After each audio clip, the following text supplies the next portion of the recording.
വിശ്വമിശിഹായിക്ക് സ്തുതിയായിരിക്കട്ടെ.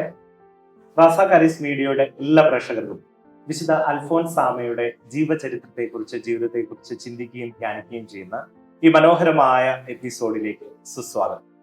ഇന്ന് നമ്മളോട് കൂടെയുള്ളത് ബഹുമാനപ്പെട്ട പ്രിൻസ് പരത്തനാലിൽ സീമയ്യ അച്ഛനാണ്. അച്ഛനെ പ്രത്യേകം പരിചയപ്പെടുത്തേണ്ട കാര്യമുണ്ടെന്ന് എനിക്ക് തോന്നുന്നില്ല. കാരണം ഈ നാളുകളിൽ പാട്ടുകളിലൂടെ നമ്മുടെ ഓരോരുത്തരുടെയും ഹൃദയങ്ങളെ കീഴടക്കിയിട്ടുള്ള ഒരു വ്യക്തിയാണ് പ്രിൻസ് അച്ഛൻ. അച്ഛന്റെ ശബ്ദം വളരെ മനോഹരമാണെന്ന് നമുക്കറിയാം. നമ്മൾ ഒത്തിരി പാട്ടുകൾ കേട്ടിട്ടുണ്ട്. അച്ഛനാണ് ഇന്ന് നമ്മളോട് കൂടെയുള്ളത്. ഒപ്പം ഒരാളെ കൂടെ പരിചയപ്പെടുത്താനുള്ളത് പ്രിയപ്പെട്ട അനന്തുവാണ്. ഇന്ന് ഓർഗൻ വായിച്ച് അച്ഛന്റെ ഗാനത്തിന് നല്ല ബാക്ക്ഗ്രൗണ്ട് നൽകുക. എല്ലാവരെയും ഒത്തിരി സന്തോഷത്തോടെ ഈ പ്രോഗ്രാമിലേക്ക് സ്വാഗതം ചെയ്യുന്നു. നേരത്തെ പറഞ്ഞതുപോലെ അച്ഛാ, നമ്മൾ ഇന്ന് അൽഫോൻസാമയുടെ ജീവിതത്തെ കുറിച്ചൊക്കെ ധ്യാനിക്കുകയാണ്, പ്രത്യേകിച്ച് പാട്ടുകളിലൂടെ. കാരണം അൽഫോൻസാമയെ കുറിച്ച് അറിയാത്തവരായിട്ട് ഭാരതത്തിൽ ആരുമില്ലെന്ന് നമുക്കറിയാം, ലോകത്ത് തന്നെ ആരുമില്ല. കാരണം ഭാരതത്തിലെ ആദ്യത്തെ വിശുദ്ധയാണ്. നമ്മുടെയൊക്കെ ഹൃദയങ്ങളിൽ ചെറുപ്പകാലം മുതൽ ആഴത്തിൽ പതിഞ്ഞിട്ടുള്ള ഒരു വ്യക്തി അൽഫോൻസാമയാണ്, വിശുദ്ധരുടെ ഗണത്തിലെടുക്കുക അല്ലേ? ഉറപ്പായിട്ടും അച്ഛനും നമുക്കും ഒക്കെ ഒത്തിരി വ്യക്തിപരമായ അനുഭവങ്ങളും ഒക്കെ ഉണ്ടാകാൻ.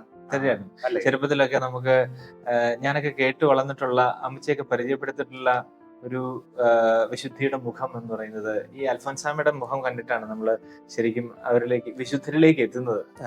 അത് നമ്മുടെ വീടുകളിലൊക്കെ ഇതിനെ കുറിച്ച് എപ്പോഴും സംസാരിക്കും. ചെറുപ്പത്തിലൊക്കെ ഒത്തിരി കേട്ടിട്ടുണ്ട് അൽഫോൻസാമയെ കുറിച്ച്. പിന്നെ ഭരണജ്ഞാനത്തേക്ക് പോവുക എന്നൊക്കെ പറയുന്നത് അല്ലേ, ഒരു തീർത്ഥയാത്രയായിട്ട് വീട്ടിൽ നിന്നൊക്കെ പോകുന്നുണ്ടായിരുന്നു. ഇപ്പോഴും അത് കണ്ടിന്യൂ ചെയ്യുന്നു. ഞാൻ ഇടയ്ക്കിടയ്ക്ക് പോകാറുണ്ട്. അതെ അതെ അതെ.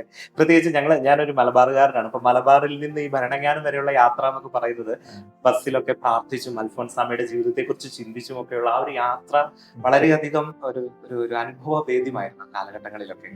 ഈ അൽഫോൻസാമയുടെ ജീവിതത്തെ കുറിച്ച് എനിക്ക് തോന്നുന്നു വളരെ മനോഹരമായിട്ട് ഒരു പാട്ട് എഴുതിയിരിക്കുന്നത് അശോകച്ചനാണ് എഴുതിയത്. നല്ല വരികളും അച്ഛന്റെ മനോഹരമായിട്ടുള്ള ഒരു പാട്ടാണ് കുടമാളൂരിൽ. തീർച്ചയായിട്ടും എത്രയോ ജനലക്ഷങ്ങൾ പാടുന്ന സുന്ദരമായൊരു പാട്ടാണ്.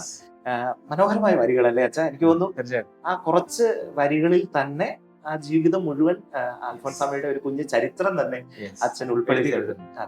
നമുക്കൊന്ന് പാടിക്കേട്ടാണ്. തീർച്ചയായിട്ടും. അപ്പൊ നമുക്ക് കുടമാളൂരിൽ തളിർത്ത വല്ലരി എന്നുള്ള മനോഹരമായ ആ ഗാനം പ്രിൻസ് അച്ഛന്റെ ശബ്ദത്തിലൂടെ നമുക്ക് കേൾക്കാം.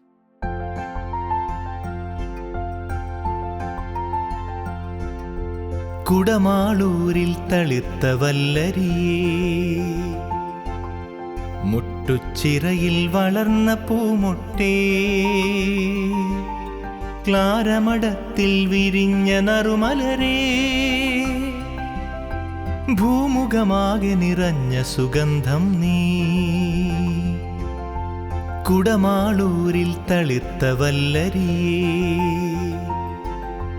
മുട്ടുച്ചിറയിൽ വളർന്ന പൂമൊട്ടേ, ക്ലാരമടത്തിൽ വിരിഞ്ഞ നറുമലരേ, ഭൂമുഖമാകെ നിറഞ്ഞ സുഗന്ധം നീ. വിശുദ്ധയാം അൽഫോൻസേ പ്രാർത്ഥിച്ചിടണമേ, ഭാരതമണ്ണിൻ യാചനകൾ വിണ്ണിലുയർത്തണമേ. വിശുദ്ധയാം അൽഫോൻസേ പ്രാർത്ഥിച്ചിടണമേ, ഭാരതമണ്ണിൻ യാചനകൾ വിണ്ണിലുയർത്തണമേ. നല്ല ഒരു പാട്ട് അല്ലേ അച്ഛാ? തീർച്ചയായിട്ടും. അശോകച്ചനാണ് എഴുതിയത്. നല്ല വരികൾ, നല്ല സംഗീതം. ഒത്തിരി സന്തോഷം. അശോകച്ചനെ നന്ദിയോടെ ഓർക്കുകയാണ്. ഇത്ര മനോഹരമായിട്ടുള്ള ഒരു ഗാനം അൽഫോൻസാമയെ കുറിച്ച് കേരള സഭയ്ക്ക് നൽകിയതിന് ഒരിക്കൽ കൂടി നന്ദി പറയുന്നു. ഒത്തിരി സന്തോഷം അച്ഛാ.